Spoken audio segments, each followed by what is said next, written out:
सफेद आंकड़े की जड़ पति पत्नी दोनों जाना, आंकड़े की जड़ पति पत्नी दोनों जाएं, रजस्वला धर्म के 7वें दिन उस जड़ को लाएं, शंकर जी के मंदिर में जाएं, तुमरुका जी का नाम लेकर उस जड़ को 21 बार बाबा पर से घुमाकर प्रार्थना कर कर मंदिर में ही देव अधिदेव महादेव के शिवलिंग का दर्शन करते हुए नारी अपनी कमर में लाल धागे में जड़ बांध ले और बाबा को 1 लोटा जल चढ़ाना रोज चालू करे, 1 बेलपत्र चढ़ाना चालू करे, बाबा से रोज प्रार्थना करे। कभी बेलपत्र सेवन करते बन जाए तो करो, नहीं तो जल चढ़ाकर आचमन करो और बाबा से प्रार्थना करना, बाबा सबको दिखा लिया, सबके सामने झोली फैला ली, ना जाने कहां कहां जाकर मैंने सिर झुका लिया, अब तेरे भरोसे पर हूं, कहीं नहीं जाऊंगी, अब गोदी में संतान देगा तो तू देगा। भैरव की परिक्रमा कर कर तब स्तुति की है ब्रह्मा जी। भैरव की परिक्रमा, हनुमान जी की परिक्रमा, भैरव की परिक्रमा, शंकर भगवान की परिक्रमा, शिव जी के जितने रुद्र अवतार हैं, शंकर भगवान के जितने अंश अवतार हैं, इन सब की परिक्रमा का भाव 3 परिक्रमा का। कितनी परिक्रमा? 3। काल भैरव, भैरव की परिक्रमा कितनी होती है?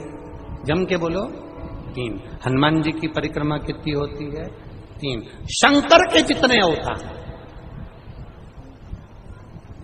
मेरे भोलेनाथ के जितने रुद्र अवतार हैं, मेरे शिव के जितने अवतार हैं, मेरे शंकर के जितने अंश अवतार हैं, उनकी सबकी परिक्रमा 3 है। सबकी परिक्रमा 3।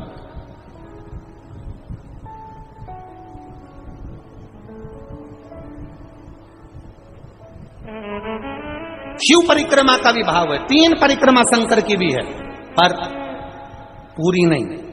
कैसी? आधी। आधी भी कैसी? प्रत्येक शंकर की परिक्रमा का स्मरण होना चाहिए आपको। ये समझे जरा, बहुत अच्छी तरह से आज कथा निकली है तो उसको समझ ले।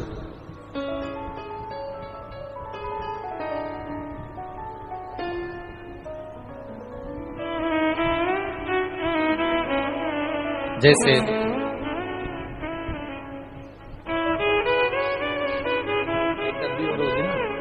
एक डब्बी और लेना, एक डब्बी और उसमें दे देना।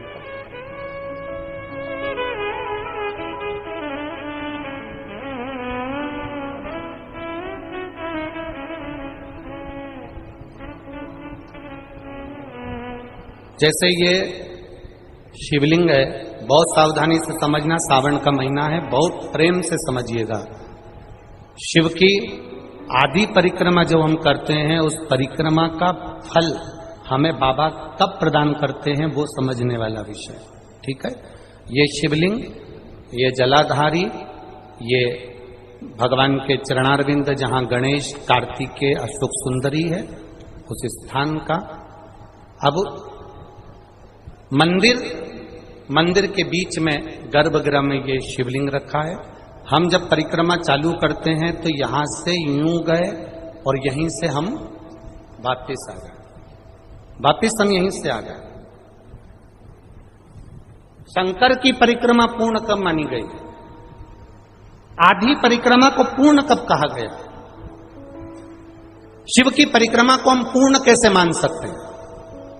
हम कहते हैं, हमारे शास्त्र कहते हैं कि शंकर की 3 परिक्रमा करो, या भगवान की 3 परिक्रमा करो, या देवता की 3 परिक्रमा करो। परिक्रमा का फल कब मिलता?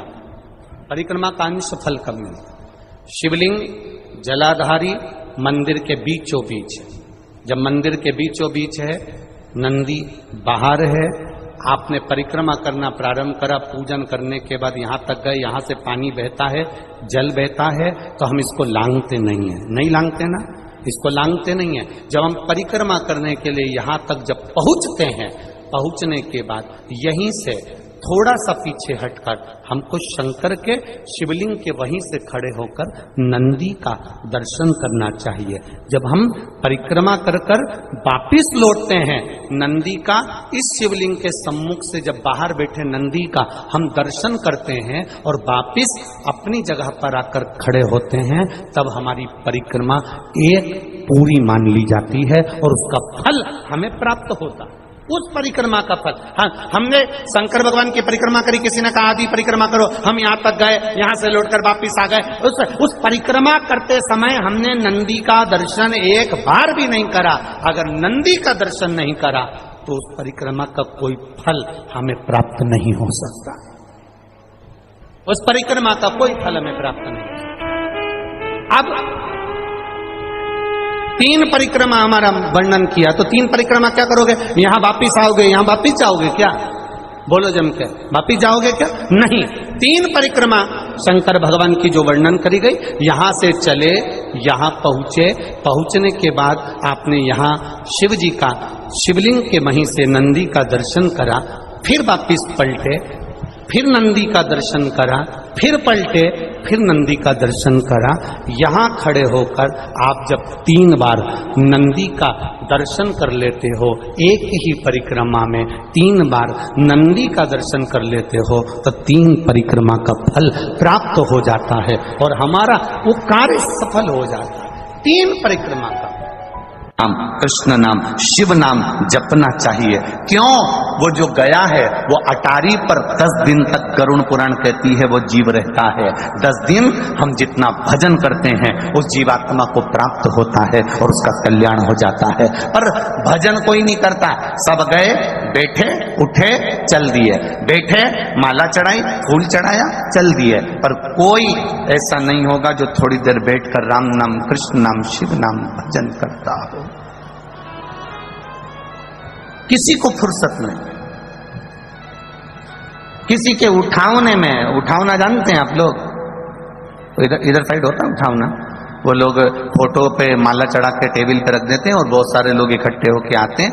लेडीज इधर बैठ जाती है, जेंट्स इधर बैठ जाते हैं, सब लोग इकट्ठे होके बैठे, थोड़ी देर बाद चले जाते हैं। 4 बजे का इंतजार करते, 3 बजे का इंतजार करते, बस टाइम देख के आते हैं कि 4 बजने में कितनी देर है, 5 मिनट, तो 5 मिनट पहले पहुंचेंगे, बैठेंगे, चल देंगे ना।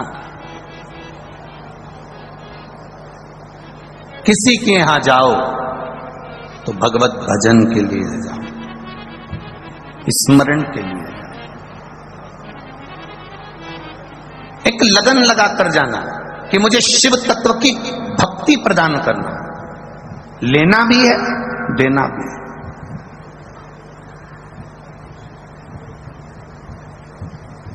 और जब शिव तत्व की भक्ति हम प्राप्त करेंगे तो हम किसी को दे सकेंगे।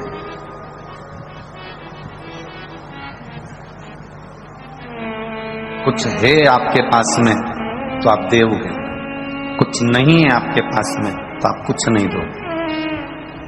नंदराय जी के पास में 10 लाख गाय थी, भगवान कृष्ण का जन्मोत्सव मनाया तो गौओं का दान दिया।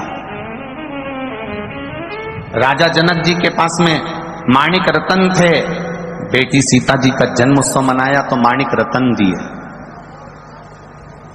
दशरथ जी के घर में जो था, राम जी के जन्मोत्सव पर उन्होंने वो लुटाया। हमारा निवेदन केवल आपसे है कि आप अपनी जिंदगी में आपके पास जो हो आप वो लुटाओ ना।